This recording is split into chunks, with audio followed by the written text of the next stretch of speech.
जय संविधान जय विज्ञान दोस्तों, यूनिवर्सिटी सीरीज को आगे बढ़ाते हुए हम आपके सामने फिर से आए हैं। मेरा नाम है ऋषिराज सिंह और आज मैं आपको बताऊंगा लीगल एजुकेशन के बारे में।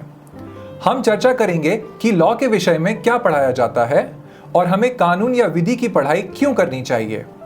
हमारे दर्शकों की सुविधाओं के लिए हमने हमारी चर्चा को 4 भागों में बांटा है। पहले भाग में हम चर्चा करेंगे कि कानून क्या है और हमें कानून की पढ़ाई क्यों करनी चाहिए।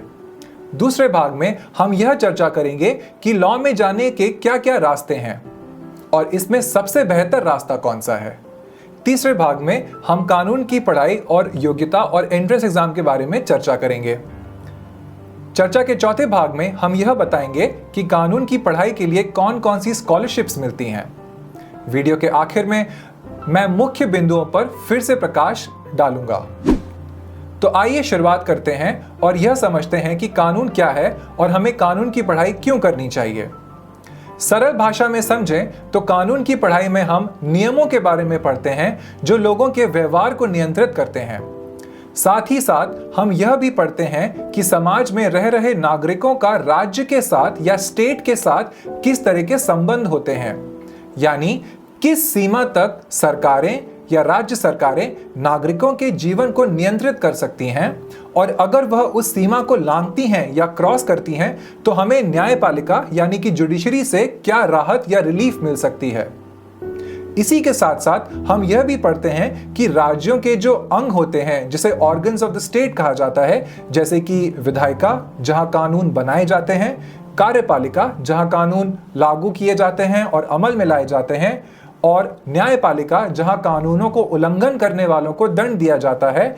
इन सभी अंगों का, इन सभी ऑर्गन्स का आपस में क्या रिलेशनशिप या क्या संबंध होना चाहिए और उनका व्यवहार एक दूसरे के प्रति कैसा होना चाहिए। अब हम यह समझते हैं कि कानून की पढ़ाई क्यों करनी चाहिए और यह पढ़ाई पूरी करने के बाद हमारे पास क्या क्या विकल्प मौजूद हैं। सबसे पहले तो कानून की पढ़ाई पूरी करने के बाद व्यक्ति एक क्वालिफाइड लॉयर बनती या बनता है, लेकिन लॉयर और एडवोकेट में फर्क है। लॉयर लीगल एडवाइस दे सकते हैं, यानी कानूनी सलाह दे सकते हैं, वो लीगल नोटिस भेज सकते हैं और वो कॉन्ट्रैक्ट ड्राफ्टिंग का काम भी ले सकते हैं, लेकिन वो कोर्ट में बहस नहीं कर सकते। कोर्ट में बहस करने के लिए व्यक्ति को एडवोकेट यानी अधिवक्ता बनना पड़ता है।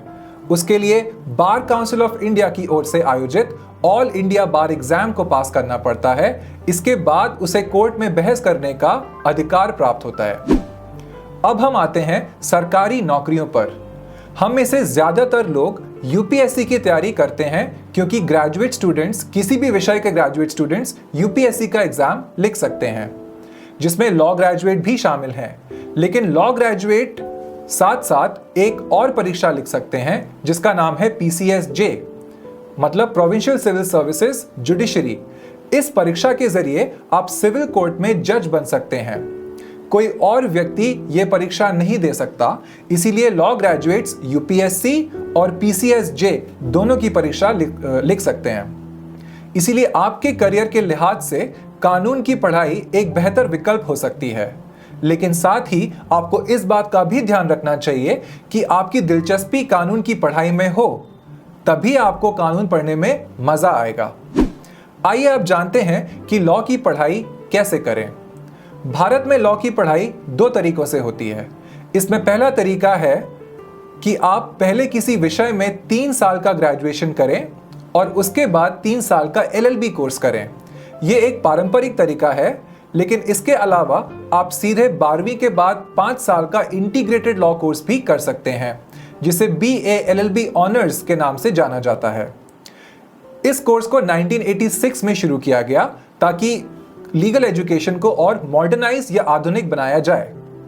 और इसका सबसे ज्यादा फायदा यह है कि आपका 1 साल बच जाता है। अगर आप 3 साल का BA और 3 साल का लॉ करेंगे तो टोटल आपको 6 साल लगेंगे, लेकिन इंटीग्रेटेड 5 ईयर लॉ कोर्स में आपका 1 साल बच जाता है। आप सीधे 12वीं के बाद लॉ फील्ड में चले जाते हैं, लेकिन अक्सर 12वीं के बाद कुछ लोग तय नहीं कर पाते कि उन्हें कौन सा कोर्स करना है। इसीलिए कई लोग अन्य विषयों में ग्रेजुएशन करते हैं, लेकिन आप ग्रेजुएशन के बाद भी 3 साल का LLB कोर्स कर सकते हैं। LLB की डिग्री हासिल करने के बाद आप कानून में ही मास्टर्स कर सकते हैं, जिसे LLM भी कहा जाता है।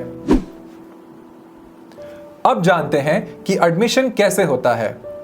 12वीं के बाद 5 साल के BA LLB ऑनर्स में दाखिला लेना हो या फिर ग्रेजुएशन के बाद 3 साल के LLB कोर्स में, इसके लिए आपको एंट्रेंस एग्जाम पास करना जरूरी है। यानी दोनों कोर्स के लिए एंट्रेंस क्लियर करना पड़ेगा। 5 साल के कोर्स के लिए कॉमन लॉ एडमिशन टेस्ट, जिसे CLAT के नाम से भी जाना जाता है, सबसे पॉपुलर एग्जाम है। साथ ही साथ नेशनल लॉ यूनिवर्सिटी दिल्ली अलग से एंट्रेंस एग्जाम करवाती है, जिसे ILET all India law entrance test कहते हैं। क्लैट के अंदर 22 नेशनल लॉ यूनिवर्सिटीज आती हैं, जिसमें से प्रमुख यूनिवर्सिटीज का नाम है national law school of India university Bangalore, national academy of legal studies and research Hyderabad, national law institute university Bhopal, west Bengal national university of juridical sciences Kolkata और नेशनल लॉ यूनिवर्सिटी जोधपुर। बाकी अन्य यूनिवर्सिटीज की लिस्ट हम आपको डिस्क्रिप्शन बॉक्स में उपलब्ध करवा रहे हैं, आप ज्यादा जानकारी के लिए वहां देख सकते हैं। अब जानते हैं कि एडमिशन लेने की क्या योग्यता है। क्लैट और ILET दोनों के लिए अनारक्षित वर्ग और OBC के लिए 12वीं में कम से कम 45% अंकों का होना जरूरी है। अनुसूचित जाति और जनजाति के उम्मीदवारों के लिए 12वीं में न्यूनतम 40% अंक होना जरूरी है। यहां आपको यह बात भी समझनी होगी कि प्रतिनिधित्व का अधिकार देने वाले आरक्षण से एडमिशन के लिए भी न्यूनतम योग्यता होना जरूरी है और साथ ही एंट्रेंस एग्जाम में भी पास होना जरूरी है। यानी आरक्षण वाले कैंडिडेट्स को यूं ही एडमिशन नहीं मिल जाता। क्लैट, ILET दोनों का एग्जाम आमतौर पर मई महीने में होता है, लेकिन इस बार कोविड-19 की वजह से यह जून में आयोजित हो रहा है। इसके फॉर्म जनवरी से फरवरी के बीच में खुलते हैं और अमूमन अप्रैल के महीने तक भरे जाते हैं। फॉर्म्स के बारे में ज्यादा जानकारी के लिए आप संबंधित यूनिवर्सिटी की वेबसाइट से ज्यादा जानकारी हासिल कर सकते हैं। आप क्लैट की वेबसाइट पे भी जा सकते हैं। यहां एक बात का ध्यान रखना जरूरी है कि एंट्रेंस एग्जाम में नेगेटिव मार्किंग भी होती है, इसीलिए एग्जाम देते वक्त गलती कम से कम करें। वीडियो के इस सेक्शन में हम बात करते हैं लॉ कोर्स की फीस की। आमतौर पे लॉ जैसे प्रोफेशनल कोर्स की फीस काफी ज्यादा होती है। उदाहरण के लिए NLU दिल्ली में 5 साल के लॉ कोर्स के लिए औसतन 8 से 9 लाख रुपए फीस जमा करनी पड़ती है। यानी सालाना करीब करीब 1.5 लाख रुपए आपको चुकाने होंगे। ये हॉस्टल और मेस की फीस मिलाकर है, यानी आपको हॉस्टल और मेस के लिए अलग से फीस नहीं देनी होगी। सरकारों ने लॉ जैसे जरूरी कोर्स की फीस लाखों रुपए बढ़ाकर गरीब तबके के लिए यह पढ़ाई किसी लग्जरी आइटम की तरह बना दी है। इतनी अधिक फीस देखकर क्या आप डर तो नहीं गए?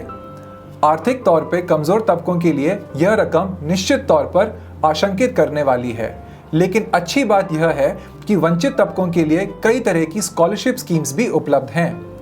यानी अगर आप आर्थिक रूप से संपन्न नहीं हैं या आप SC ST जैसे वंचित तबके से आते हैं तो इन स्कॉलरशिप के लिए अप्लाई कर सकते हैं। जैसे ministry of social justice and empowerment आपको टॉप क्लास एजुकेशन स्कीम नाम से स्कॉलरशिप प्रदान करती है।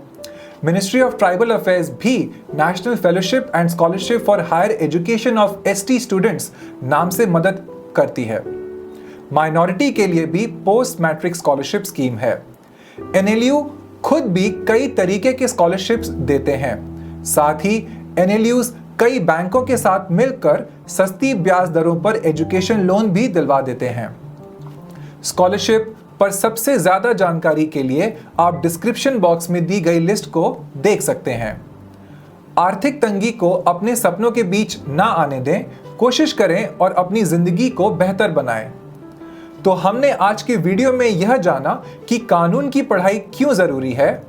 हमने आपको लॉ कोर्सेज से लेकर योग्यता, एंट्रेंस एग्जाम, लॉ यूनिवर्सिटी की लिस्ट, एडमिशन प्रोसेस और स्कॉलरशिप स्कीम के बारे में बताया। उम्मीद है आपको ये बातें समझ आई होंगी। चलते चलते हम आपसे इतना कहना चाहते हैं कि अगर आप एक महिला हैं, आप आदिवासी समाज से आते हैं, आप दलित समाज से आते हैं या एक अल्पसंख्यक समाज से आते हैं, तो कानून की पढ़ाई ना सिर्फ आपको रोजगार व स्वरोजगार के अवसर देगी, बल्कि आपको अपने अधिकारों की रक्षा करने में भी मदद करेगी। आप कानून के जरिए अपने और अपने समाज के अधिकारों के हनन को रोक पाएंगे। करियर के लिहाज से भी आपके लिए तमाम अवसर खुल जाएंगे। बस एक गुजारिश है कि इस वीडियो को ज्यादा से ज्यादा शेयर करें ताकि जरूरतमंद छात्रों और छात्राओं को मदद मिल सके। द न्यूज़ वीक को सब्सक्राइब करना भी ना भूलें। बहुत बहुत शुक्रिया। जय संविधान, जय विज्ञान।